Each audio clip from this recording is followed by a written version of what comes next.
The Supplier Records component, available in Business Accounts Enterprise and Suite versions, displays a detailed breakdown of your supplier activity. This feature enables you to record all your supplier details, issue purchase orders and convert these into purchase transactions, and importantly, keep track of the money you owe. The top bar is always visible and offers a number of options.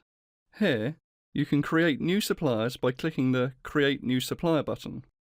You can search through your existing suppliers either by using the top drop-down menu function, where you can scroll through a complete list of suppliers, or click the folder icon to see a selectable list of recently viewed suppliers.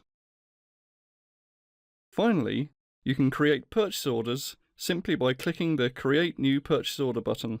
This launches a new purchase order for the selected supplier for you to complete in the Document Editor component. The Supplier Records component comprises 6 tabs, each offering different information and functionality. The Supplier Details tab is where you enter or edit information such as address, VAT number, plus set default account from and account to values for any purchase orders generated for this supplier. There is also an index function to the left of the tab where you can search for suppliers alphabetically or numerically. The Contact Details tab is where you can add multiple contacts for the supplier, including information such as contact name, position and phone number. The other 4 tabs are concerned with transactions themselves. The Orders tab details all purchase orders ever issued to the supplier. When you create a purchase order using the Create New Purchase Order button, the order's information is entered here.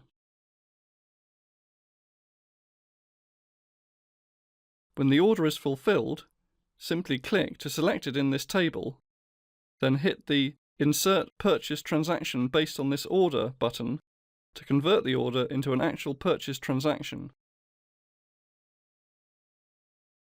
The Purchases tab by default displays a view showing a historical list of all purchases ever made from this selected supplier. Here, we can see that the purchase order we converted a moment ago has now been created as an actual purchase in the system. The Statement tab shows a statement for our account with this supplier. The top of the Statement tab displays how much we owe and over what period of time. If necessary, we can adjust the credit periods, which by default are set to 1-month intervals, by clicking the pencil icons. To the right of this, we can enter a credit limit and set if we are billed from the end of the month by ticking the checkbox. The bottom half of the tab displays all outstanding transactions against the supplier. Finally, the Payments tab shows a list of all payments made to this supplier.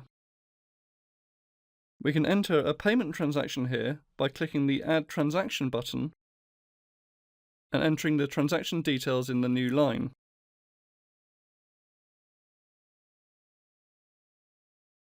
If we now go back to the Statement tab, we can see that our payment has automatically been reflected in the balances on our statement.